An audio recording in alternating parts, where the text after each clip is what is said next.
في مقام آخر إن الصلاة تنهى عن الفحشاء والمنكر ولذكر الله أكبر صدق الله العلي العظيم وبلغنا رسوله النبي الأمين المكين الكريم ونحن على ذلك لمن الشاهدين والشاكرين والحمد لله رب العالمين. نبی اور آل نبی پر بآواز بلند درود پاک کا نذرانہ پیش فرمائیں.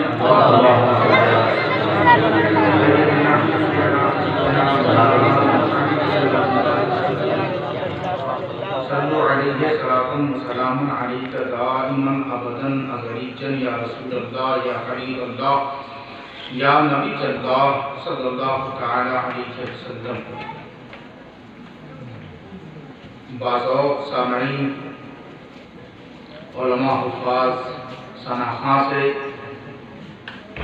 اسٹیج پر ہے، کافی دیر سے آپ اس محفل کو سماعت کر رہے ہیں. میں اپنی بات کا آغاز اس آیہ کریمہ سے کروں جس کی تلاوت پہلے کی ہے. فرمایا ثم لتسألن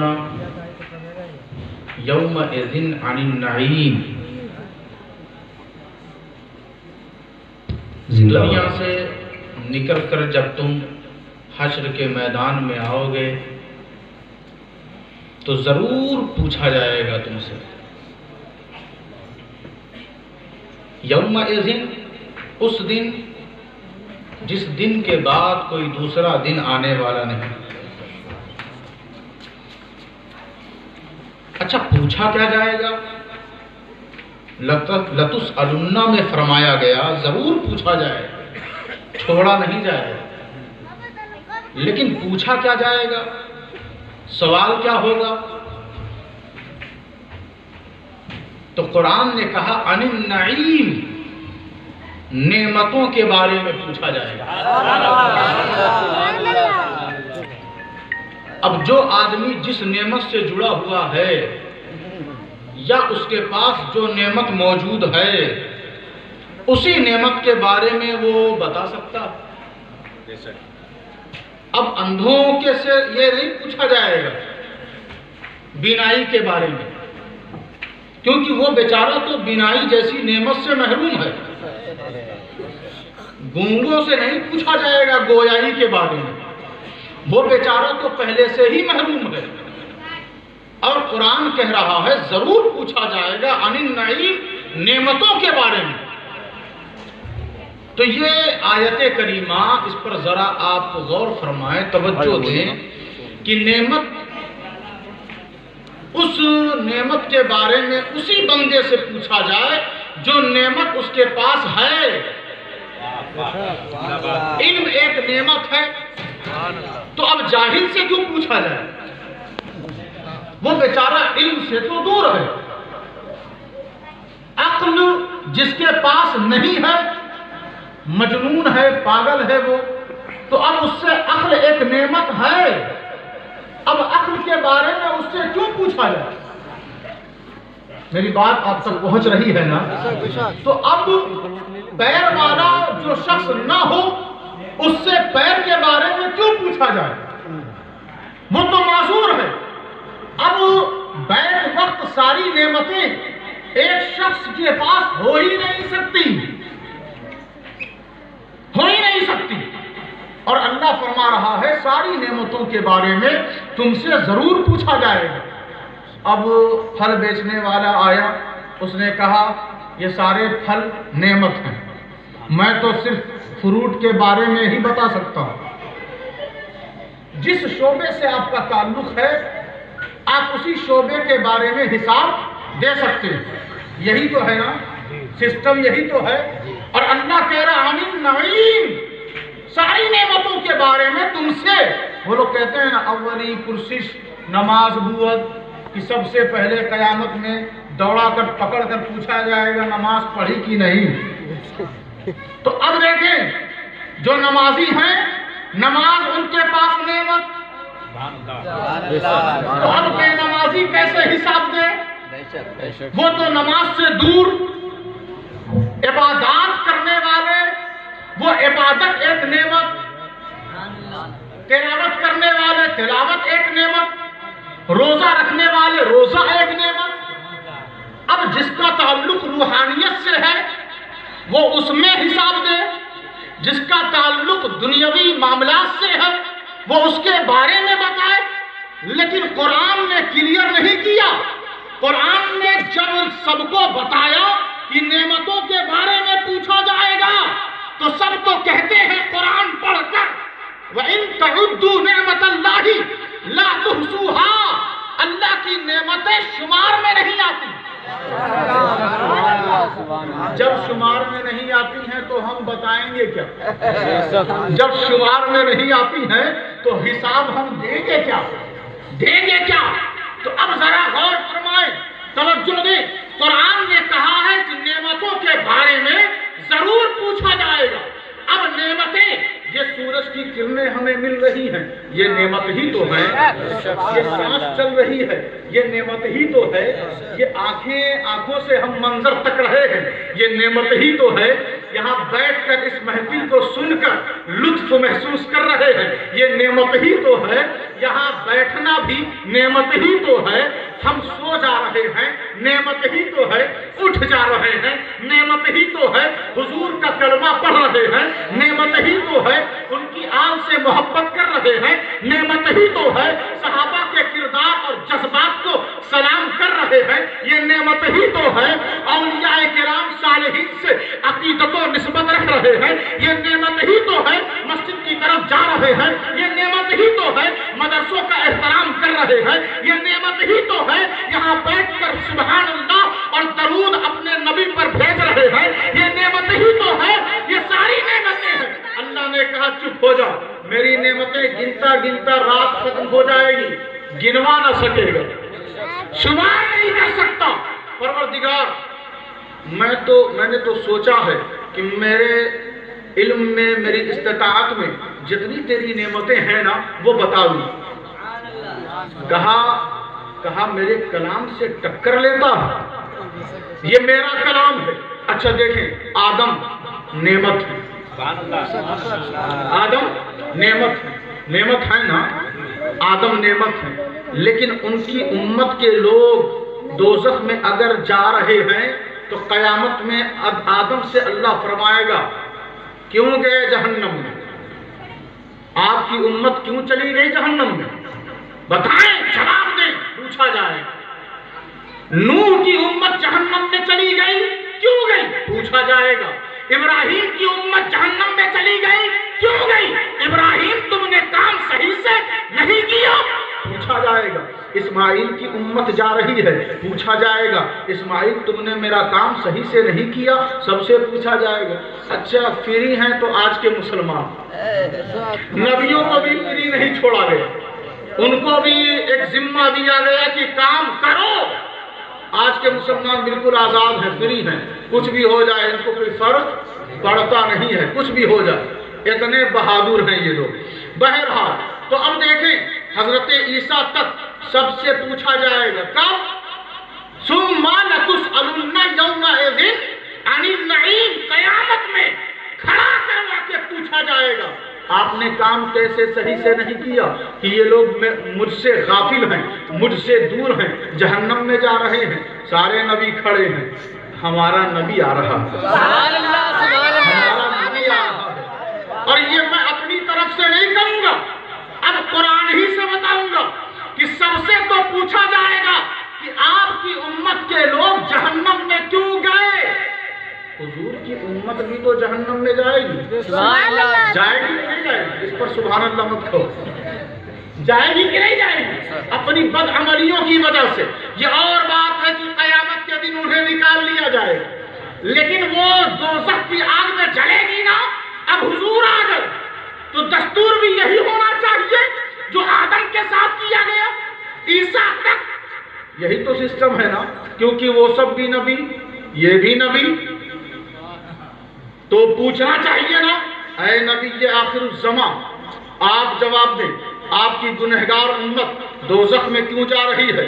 کیوں آگ میں جلتی رہی برسوں تلک؟ آپ جواب دیں۔ لیکن قرآن نے کہا اے غلامان محمد اپنے نسبت اور نصیبے پر ناز کرو، لا تسألوا عن اصحاب الجحیم۔ نبی سے جہنم میں جانے والے افراد کے بارے میں ہمارے نبی سے اللہ نہیں پوچھے گا، اللہ نہیں پوچھے گا کیوں گئے جہنم میں، کیونکہ اللہ نے جو کام دیا تھا اپنے پیارے نبی کو، اس کام کو اللہ کے رسول نے بحسن و خوبی انجام تک پہنچا دیا، اور یہ بتا دیا آیت کے ذریعے کہ آدم نبی ہے، ابراہیم نبی ہے، نوح نبی ہے، عیسیٰ نبی ہے، موسیٰ نبی ہے، عیسیٰ نبی ہے، یہ سب نبی ہیں، لیکن جو تیرا نبی ہے وہ ان نبیوں کا سردار ہے۔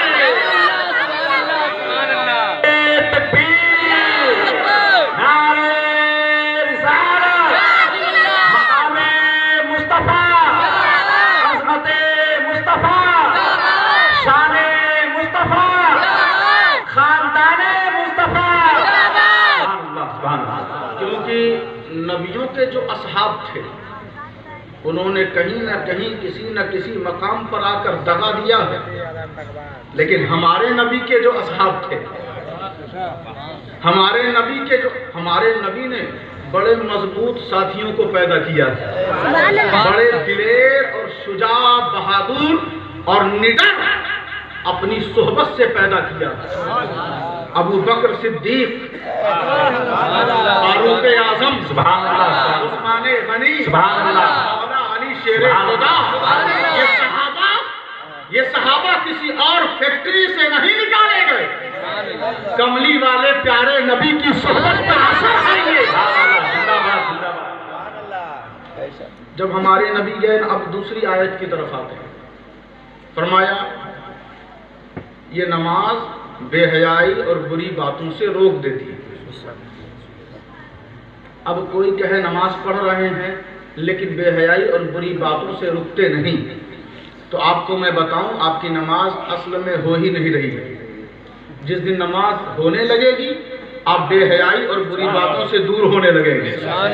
یہ قرآن کی آیت ہے نا، اس آیت میں کسی طرح کا ضعف کمزوری ہے نہیں، ہمارا ایمانی معاملہ ہے جو نہایت کمزور ہو چکا ہے، اس لیے آیتیں بس وہ سیاہی ہمیں نظر آ رہی ہے۔ آیتوں سے اپنا دل قریب کریں، آیتوں سے زور سے کہیں یا رسول اللہ، آیتوں سے اپنا دل قریب کریں اور دل میں ایمان جو بجھ رہا ہے اسے پھر سے روشن و تابناک کرنے کی ضرورت ہے۔ اب تقریریں ہو رہی ہیں، کوئی نماز پہ بولتا ہے، کوئی ایمان پہ بولتا ہے، اسی پر دو فرقے بن گئے۔ جو ایمان پر بولنے والے تھے وہ سنی کہلائے، جو نماز اور عمل پر بولنے والے تھے وہ دیوبندی اور وہابی کہلائے، فرقہ بن گئے۔ کیوں؟ اس لیے کہ دل جب آیتوں سے قریب نہیں رہے گا تو فرقہ بن جائے گا، بیچ میں نفس اور خواہش اور انسان کی طبیعت آ جاتی ہے، طبیعت آ جاتی ہے۔ ہماری طبیعتوں کا بڑا عجیب حال ہے، ہم نماز کو بھی طبیعت کے حساب سے پڑھتے ہیں، تلاوت بھی طبیعت کے حساب سے کرتے ہیں، جلسہ جلوس بھی طبیعت کے حساب سے کرتے ہیں، دینی خدمت بھی طبیعت کے حساب سے کرتے ہیں۔ جو پوسٹ ہماری طبیعت چاہتی ہے اگر وہ پوسٹ نہ ملے تو ہم دین کے خادم نہیں۔ تو اپنی طبیعت کا محاسبہ کریں اور اپنے آپ کو ہمیشہ اس جگہ پر کھڑا رکھیں جس جگہ سے اللہ کی رضا ملتی ہے، جس جگہ سے اہل بیت اور نبی پاک کی محبت ملتی ہے۔ تو اگر آپ اس سے ہٹ گئے تو ہمیشہ ٹھوکر پہ ٹھوکر کھاتے رہیں گے۔ تو میں عرض یہ کر رہا تھا کہ نماز بری باتوں سے روک دیتی ہے۔ نماز ایمان ہے کہ نہیں؟ کیسے ہے ایمان؟ لوگ کہتے ہیں وہ عمل ہے، ایمان کا حصہ نہیں، ایمان اور چیز ہے، نماز اور چیز ہے۔ لیکن میں آپ کو بتاؤں کہ جب قبلہ چینج ہوا، قد نرى تقلب وجهك في السماء، جب حضور نماز کی حالت میں آسمان کی طرف اپنا چہرہ پھیر رہے تھے، رخ انور کر رہے تھے، اللہ نے یہی فرمایا نا کہ ہم آپ کی مرضی کے مطابق قبلہ بنا دیں گے. سبحان اللہ. تو مرضی پہلے، قبلہ بعد میں. رسول کی مرضی پہلے، قبلہ بعد میں. اب یہیں تک بات نہیں ٹھہر جاتی. جب قبلہ چینج کیا حالت نماز میں اور مسجد اقصی سے منہ پھیر کر مسجد حرام کی طرف کیا، تو یہودیوں نے تو یہی تانا دیا نا مسلمانوں کو کہ جن لوگوں نے اس سے پہلے مسجد اقصی کی طرف رخ کر کے نمازیں ادا کی ہیں، ان کی نماز کہاں جائے گی؟ ان کی لٹیا تو ڈوب گئی، وہ تو غرق ہو گئے. جب یہودیوں نے تانا دیا نا تو اللہ نے جواب دیا. اللہ نے جواب دیا. اور جواب کیا دیا؟ خبردار، ان اللہ لا یضیع اجر المؤمنین، کہ اللہ ایمان والوں کا اجر، یا ان اللہ لا یضیع ایمانکم، کہ اللہ ایمان والوں کا ایمان اور ایمان والوں کا اجر کبھی ضائع نہیں کرتا. بات ہو رہی ہے نماز کی اور اللہ نے جواب دیا ایمان بول کر. پتہ چلا ایمان اور نماز الگ الگ نہیں. اب مومن وہی جانا جائے گا جس کا سر اس کی بارگاہ میں جھکتا ہو، اور مومن وہی مانا جائے گا. مومن وہ مانا جائے گا جو نمازی ہو. نماز پر بھی سبحان اللہ بولا کرے. مومن وہ ہے جو نمازی ہو، اور نمازی وہ ہے جو مومن ہو. اور مومن کون ہے؟ مومن وہ ہے کہ اپنی بات آئے تو وہ صرف نظر کر لیتا ہے. اس کی ذات، اس کی نفس، اس کی ذات، اس کی دولت، اس کے اہل و عیال، اس کے خاندان کی بات ہو تو وہ نظر پھیر لیتا ہے. لیکن جب احمد مختار کی بات ہو تو وہ سینے پہ چڑھ جاتا ہے. نعرہ تکبیر، نعرہ رسالت، جشن عید میلاد النبی، نعرہ تکبیر. یہ حضور کی محبت کا سوال ہے. اگر ہم اپنے ایمان کو تقویت دینا چاہتے ہیں، اپنے ایمان کو مضبوطی دینا چاہتے ہیں، تو نماز، مسجدیں، مصلے آباد کریں. آباد کریں. یہ نہیں کہ جب لنگڑے ہو جائیں تبھی نماز پڑھیں. یہ نہیں کہ جب بوڑھے ہو جائیں تبھی نماز پڑھیں. یہ نہیں کہ جب دکان میں تالا لگ جائے تبھی نماز پڑھیں. یہ نہیں کہ بالکل فری ہو جائے تبھی نماز پڑھیں. یہ ایسی نمازیں بر بنائے مجبوری، لیکن اس کی شان کریمی ہے کہ وہ ایسی نمازیں بھی قبول فرما لیتا ہے. لیکن مزہ تو تب ہے جب یہ جوان نماز پڑھے. مزہ تو تب ہے جب یہ بزنس مین نماز پڑھے. مزہ تو تب ہے کہ یہ مصروف ترین افراد نماز پڑھے. مزہ تو تب ہے جن کا دل بازاروں میں لگا ہے وہ نماز پڑھے. مزہ تو تب ہے کہ جن کے اعضاء سلامت ہیں وہ نماز پڑھے. یہی وجہ ہے کہ اللہ کے رسول نے فرمایا الصلاۃ معراج المومنین، نماز ایمان والوں کی معراج ہے. تو نماز کا تعلق ایمان والوں سے، بے ایمانوں سے نہیں ہے. اچھا ایک بات اور ہے کہ حضور کچھ اور فرما سکتے تھے کہ نماز ایمان والوں کے لیے قربت خداوندی ہے، نماز ایمان والوں کے لیے اس کی محبت ہے، نماز ایمان والوں کے لیے بہت بڑی عبادت ہے. یہ بھی فرما سکتے تھے. یہ کیوں کہا کہ نماز معراج ہے؟ اس لیے فرمایا کہ نماز وہیں سے لے کر آئے تھے. نماز وہیں سے لے کر آئے تھے. حضرت شیر خدا اب اس ارشاد کو مولا علی نہ جانے تو اور کون جانے گا؟ بوڑھے حکیم نے کہا کہ علی تیر نکالنے نہیں دیتے نا.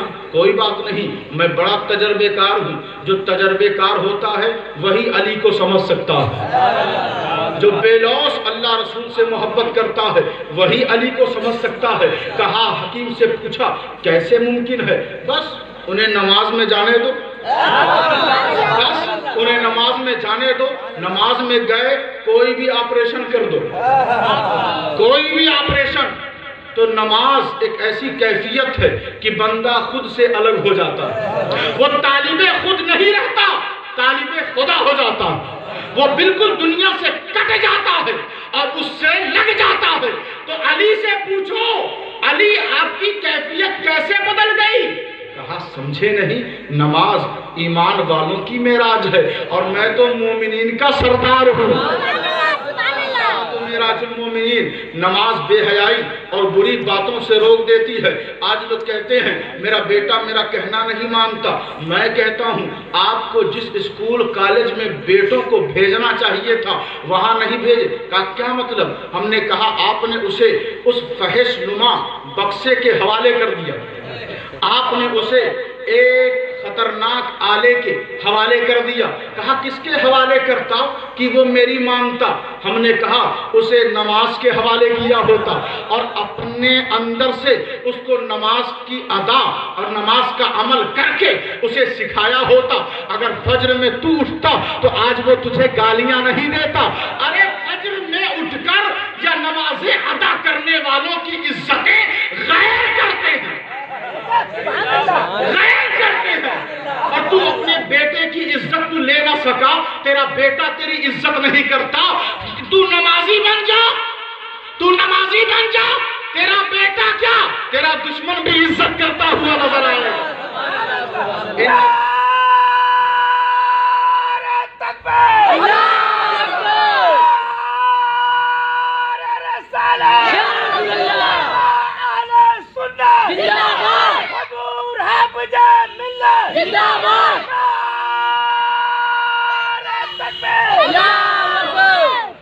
اچھا یہ روایت بھی بڑی عجیب ہے۔ کچھ لوگوں نے کہا جب علی نے سلام پھیرا تو دور تک خون بہا ہوا تھا، تیر نکالنے کی وجہ سے۔ ظاہر سی بات ہے کسی کے پیر میں تیر پیوست ہو اور کھینچ لیا جائے تو خون ہی تو نکلے گا، خون تو نکلے گا نا۔ علی نے پوچھا یہ خون کس کا ہے؟ کہا حضور آپ ہی کے پیر سے نکلا۔ لیکن وہ جو تیر کھینچنے والا تھا وہ بھی تو ان کا محسن ہی تھا، وہ بھی تو ان کا اپنا ہی تھا۔ تیر چلانے والا دشمن رہا ہوگا مگر تیر نکالنے والا دشمن نہیں تھا۔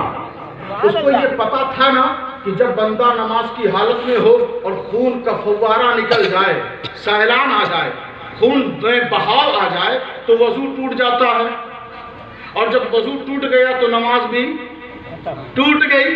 یہ تو ہے نا۔ لیکن دیکھیں نا اہل بیت کو آج کل کے مسلمانوں سے کہیں زیادہ وہ جان رہے تھے، وہ جان رہے تھے۔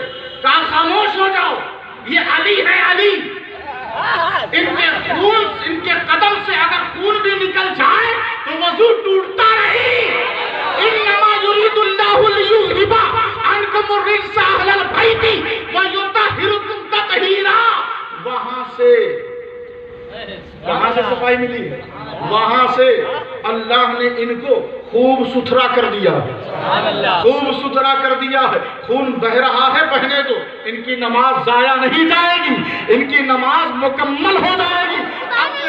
وَيُطَهِّرُكُمْ تَطْهِيرًا کا اثر یہ کربلا میں ایک نمازی آیا، کربلا، یہ کربلا ہے، کربلا کسی کو کربلا سمجھنا ہو نا تو ہر حالت میں نماز ادا کیا جائے۔ کربلا صرف کھچڑا بنا کر کھانے کا نام نہیں ہے۔ کربلا سمجھنا ہو اگر گھر میں موت ہو تو بندہ مصلی پر ہو۔ نماز جو نماز ہر کنڈیشن میں پڑھے وہی تو کربلائی ہے، وہی تو کربلائی ہے۔ یہ بات کسی کو چبھی تو نہیں؟ کسی بندے کو چبھتی ہو تو ہمیں بتائیں، چبھے تو سمجھ جائے کہ ایمان کمزور ہے، اور خوشی محسوس ہو تو سمجھ جائے ایمان سلامت ہے۔ زور سے کہیں یا علی۔ کربلا میں ایک اور وہ کربلائی جو ہے نا وہ کربلا کا ایک فرد نہیں ہے، وہ کربلا کا امام ہے، اور نانا نماز لے کر وہاں سے آیا، نانا نماز لے کر وہاں سے آیا، اور بابا نے تیر نکلوا کر بتایا ہے نماز کی اہمیت کیا ہے۔ اب دیکھیں امام عالی مقام کے سینے پر جو دشمن اہل بیت سوار ہے اس سے آپ نے یہ نہیں کہا ہٹ جا سینے میں درد ہو رہا، ہٹ جا بڑی تکلیف ہو رہی ہے، ہٹ جا مردود بڑی اذیت ہو رہی ہے، یہ نہیں فرمایا، یہ فرمایا ہٹ جا نماز کا وقت ہو گیا ہے، ہٹ جا نماز کا وقت ہو گیا ہے۔ وضو کرنے والوں تانا دیتے ہو کہ وضو کیسے کریں گے، تمہیں پانی نہ ملے تو تم مٹی سے تیمم کر کے اپنے کو پاک کر سکتے ہو اور ستھرا بنا کر نماز ادا کر لیتے ہو، تو سوچو جو وَيُطَهِّرُكُمْ تَطْهِيرًا کے اندر ہیں، جو نواسۂ رسول ہیں، جو مولا علی شیر خدا کے پھول ہیں، جو فاطمۃ الزہرا کے لخت جگر نور نظر ہیں، وہ امام حسین نے یہ کہا ہٹ جا میں نماز ادا کروں گا، اور بتا دیا کہ وہ پانی کے محتاج تم ہو گے، اہل بیت کا فرد پانی کا محتاج نہیں۔ اور آپ نے قاسم شہید ہو گئے، علی اکبر شہید ہو گئے، علی اصغر شہید ہو گئے، عباس شہید ہو گئے، سب شہید ہو گئے، لیکن انہوں نے کسی اور کا نام نہیں لیا تو یہی لیا کہ مجھے نماز ادا کرنی ہے، مجھے نماز ادا کرنی ہے، تمہیں کوئی حق نہیں کہ تم کہو یا حسین، حق انہیں حاصل ہے جو نمازوں کا احترام کرتے ہیں، حق انہیں حاصل ہے جن کی زمینیں عرب کے سامنے جھک جاتی ہیں، جو اس کے سامنے بچھ جاتے ہیں اور بچھ کر بتا رہے ہیں جس گفٹ کو تو نے پیارے محبوب کے ذریعے ہم تک بھیجا ہے، علی حسین کے ذریعے ہم تک پہنچایا ہے، ہم مر جائیں گے لیکن نماز نہیں چھوڑیں گے۔ نعرہ تکبیر، نعرہ رسالت، فیضان اہل بیت اعظام، نعرہ تکبیر، نعرہ رسالت۔ نماز مخصوص اسٹیج کے ساتھ فٹ کر دیا گیا، یہ مولویوں کی تقریر ہے، ہم لوگ طریقت والے فلاں والے فلاں والے، نماز والے علی ہیں، نماز والے حسین ہیں، نماز والے حسن مجتبیٰ ہیں، نماز والے عباس علمبردار ہیں، نماز والے ابوبکر صدیق ہیں، نماز والے فاروق اعظم ہیں، نماز والے عثمان غنی ہیں، تمام صحابہ ہیں، اور تمام مسلمان کو بھی ایسے ہی رہنا چاہیے۔ یہ فرق پیدا نہ ہونے دو کہ چادر والے اور ہیں نماز والے اور ہیں، یہ فرق پیدا نہ ہونے دو یہ عرس والے اور ہیں نماز والے اور ہیں، یہ فرق پیدا نہ ہونے دو کہ یہ میلاد والے اور ہیں نماز والے اور ہیں، یہ فرق پیدا نہ ہونے دو کہ یہ ولیوں والے اور ہیں نماز والے اور ہیں۔ اس کے درمیان ایسی جگہ نہ بناؤ کہ دشمن آ سکے، کہہ دو اگر ہم چادر والے ہیں تو نماز والے بھی ہیں، اگر ہم میلاد والے ہیں تو نماز والے بھی ہیں، اگر ہم بزرگوں کا احترام کرنے والے ہیں تو نماز والے بھی ہیں، اگر ہم درود پڑھنے والے ہیں تو نماز پڑھنے والے ہیں۔ نعرہ تکبیر، نعرہ رسالت، نعرہ حیدری، نعرہ حیدری۔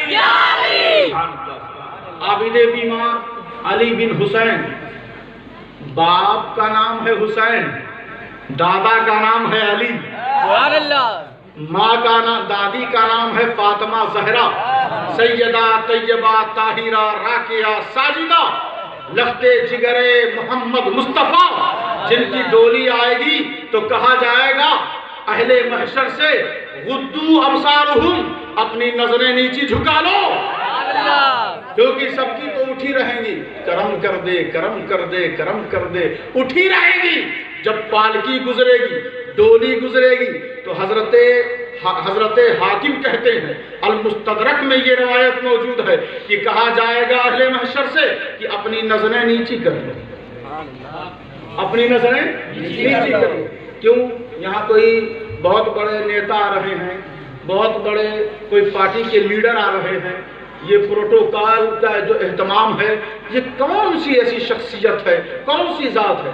چپ ہو جا، یہ نبی کی شہزادی آ رہی ہے، حسین کی ماں آ رہی ہے، جس کا احسان سارے مسلمان مل کر بھی ادا نہیں کر سکتے، یہ اس کی ماں آ رہی ہے، امام حسین کی ماں۔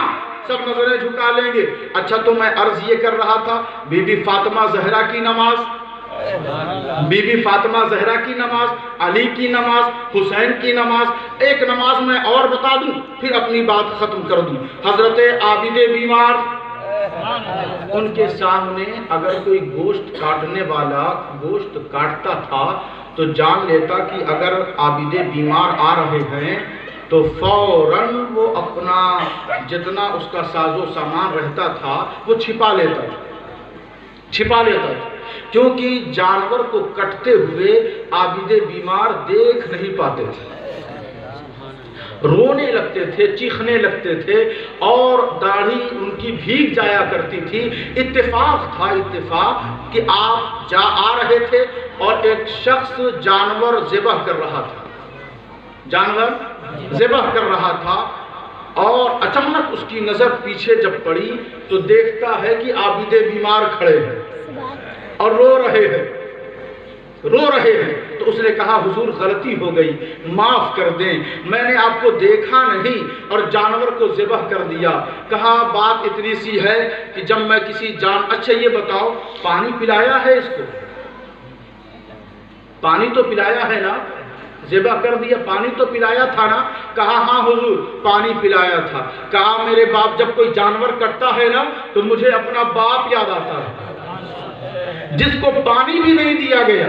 تو نے جو بکرا ذبح کیا ہے وہ میرے نانا کی سنت ہے، تو نے جو بکرا ذبح کیا ہے وہ میرے نانا کی سنت ہے، اور ہم جو اس زمین پر آئے ہیں اسی سنت کو زندہ کرنے آئے ہیں، نانا کی سنت کو قائم اور نافذ کرنے آئے ہیں۔ مجھے بتائیں کوئی آدمی 40 دن نماز پڑھ لے اس کے اندر ایک انقلاب آ جاتا ہے، ایک تبدیلی آ جاتی ہے، اس کے چہرے پہ ایک چمک آ جاتی ہے، ایک چینجنگ اور بدلاؤ نظر آتا ہے۔ جب ایک ادا میں اتنی طاقت ہے تو میرے نبی کے نظام میں کتنی طاقت ہوگی، میرے نبی کے دستور میں کتنی طاقت ہوگی، میرے نبی کے پورے طریقے پر کتنی قوت ہوگی۔ بہرحال بات اتنی سی نہیں ہے، پھر اور آگے بڑھیں کہ عابد بیمار حضرت زین العابدین کے چھوٹے ایک شہزادے ہیں جن کو آپ سب جانتے ہیں، امام محمد باقر، وہ صاحبزادے ہیں۔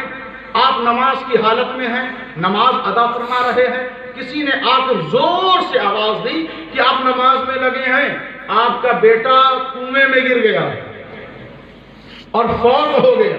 نماز سے فارغ ہوئے، فارغ ہونے کے بعد جب باہر نکلے کہا آپ کا بیٹا تو فوت ہو گیا، شہید ہو گیا، پانی میں ڈوب گیا۔ کہا چپ ہو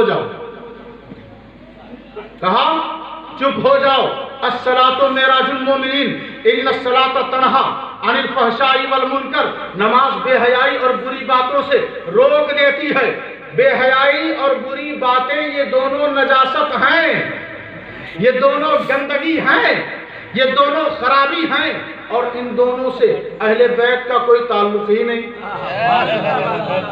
نہ فحشاء سے نہ منکر سے اہل بیت کا کوئی تعلق ہی نہیں۔ تو سوچیں ان کے اندر کتنی توانائی ہوگی، کتنی طاقت و قوت ہوگی۔ آپ نے کہا باقر اپنا ہاتھ اوپر کر، جیسے ہی امام محمد باقر نے ہاتھ اوپر کیا کنویں کے اندر سے حضرت امام زین العابدین نے ہاتھ بڑھا کر انہیں اوپر کھینچ لیا اور کہا حضور یہ تو شہید ہو گئے تھے۔ کہا جب میں نے اس کو نہیں چھوڑا تو وہ مجھے کیسے چھوڑ دے گا؟ تو امام محمد باقر کوئی بازار میں سودا نہیں کر رہے تھے، امام محمد باقر کوئی وقت ضائع نہیں کر رہے تھے، امام محمد باقر ٹائم پاس نہیں کر رہے تھے، امام محمد باقر بیٹھ کر چائے کی چسکیاں لے کر عبادتیں ضائع نہیں کر رہے تھے، امام محمد باقر دین کے آڑ میں کچھ اور کام نہیں کر رہے تھے۔ امام محمد باقر کیا کر رہے تھے؟ نماز پڑھ رہے تھے۔ امام محمد باقر کیا کر رہے تھے؟ نماز پڑھ رہے تھے۔ تبھی تو مولا علی نے فرمایا کہ جب مجھے اس سے بات کرنی ہوتی ہے تو میں نماز پڑھتا ہوں، اور جب اس کی سننی ہوتی ہے تو میں قرآن پڑھتا ہوں۔ تبھی تو مولا علی شیر خدا نے فرمایا کہ انا قرآن وہذا قرآن، قرآن سامنے موجود تھا اور آپ نے کہا میں قرآن اور یہ قرآن۔ اسی لیے میرے نبی نے فرمایا علی قرآن کے ساتھ، قرآن علی کے ساتھ. اور یہی وجہ ہے کہ قرآن میں اللہ نے فرمایا وَمَا يَنْطِقُ عَنِ الْهَوَىٰ إِنْ هُوَ إِلَّا وَحْيٌ يُوحَىٰ، کہ نبی جو بولتا ہے وہی قرآن. نبی بولتا ہوا قرآن، نبی بولتا ہوا قرآن. اب نبی بولتا ہوا قرآن، یہی وجہ ہے کہ کچھ نبی کے دشمنوں نے سمجھا نہیں اور کہا کہ یہ قرآن مخلوق ہے. یہ قرآن کیا ہے؟ مخلوق ہے. قرآن کلام ہے. قرآن کیا ہے؟ کلام ہے. اگر مخلوق ہی کہنا ہے تو میرے نبی کو کہو. میرا نبی جو بولتا ہے وہ وحی کے مطابق بولتا ہے. اب ذرا اندازہ لگائیں، غور فرمائیں. قرآن کو کوئی بک نہ سمجھو، قرآن کو کوئی دفتیوں کے بیچ رہنے والی کتاب نہ سمجھو، قرآن کو ایک مہینے کے لیے فکس نہ سمجھو، قرآن کو قرآن خوانی کے لیے محدود نہ کرو، قرآن کو صرف کسی خاص طبقے اور خاص بچوں کے لیے نہ رکھو. اب نبی کہے کہ میں قرآن، علی قرآن، اور اللہ کہے یہ بولتا ہوا قرآن. اب ذرا اندازہ لگائے، جس کو قرآن کی بولی کا مزہ لینا ہے وہ نبی سے قریب ہو جائے. قرآن دفتیوں میں تلاش مت کرو، محمد کی بولی میں تلاش کرو. نعرہ تکبیر، نعرہ رسالت، جشن عید میلاد النبی. آیتوں کی تلاوت کریں اور اس کا ترجمہ پڑھیں، اپنے علماء سے قریب ہوں، ان سے اس کا معنی پوچھیں اور اپنے بچوں کے دلوں میں قرآنی آیتوں کو محفوظ کروائیں. انہیں قرآن سے، قرآن کے حفظ کے ساتھ ساتھ قرآن فہمی بھی سکھائیں، وہ سمجھیں. آپ کے پاس کوئی کام نہیں ہے تو بیٹھے ہیں گھر میں تو کچھ نہ کچھ کریں، اور کریں وہی جو اس کی اور ان کی مرضی ہے. کریں وہی جو اللہ چاہتا ہے اور اس کے پیارے رسول چاہتے ہیں، کریں وہی. آپ کبھی غور کرتے ہیں کہ ہم جہاں جا رہے ہیں اللہ رسول چاہتے ہیں کہ نہیں؟ آپ نے کبھی سوچا ہے ہم اتنی رات تک جگ رہے ہیں اللہ رسول چاہتے ہیں کہ نہیں؟ کبھی آپ نے سوچا ہے بازار میں 10 چکر لگا رہے ہیں اللہ رسول کیا یہی چاہتے ہیں؟ کبھی آپ نے سوچا ہے کہ ہم جو بول رہے ہیں اللہ رسول چاہتے ہیں کہ نہیں؟ کیا آپ نے سوچا ہے ہم اپنے بچے کو وہ کھلا رہے ہیں کیا یہ رزق اللہ رسول چاہتے ہیں کہ نہیں؟ آپ کریں وہ کام بعد میں، پہلے اللہ رسول کو سامنے رکھیں، پہلے اللہ رسول کو سامنے رکھ کر اپنا کام کرتے رہیں. جب اللہ رسول سامنے ہوں گے برائی نہیں ہوگی، اور جو بھی آپ کریں گے وہ عبادت ہوگی، جو بھی آپ کریں گے وہ عبادت ہوگی. اللہ کے حضور یہی دعا ہے کہ ہم سب کے یہاں بیٹھنے کو اللہ قبول و مقبول فرمائے. وما علینا الا البلاغ المبین. کھڑے ہو کر سلام.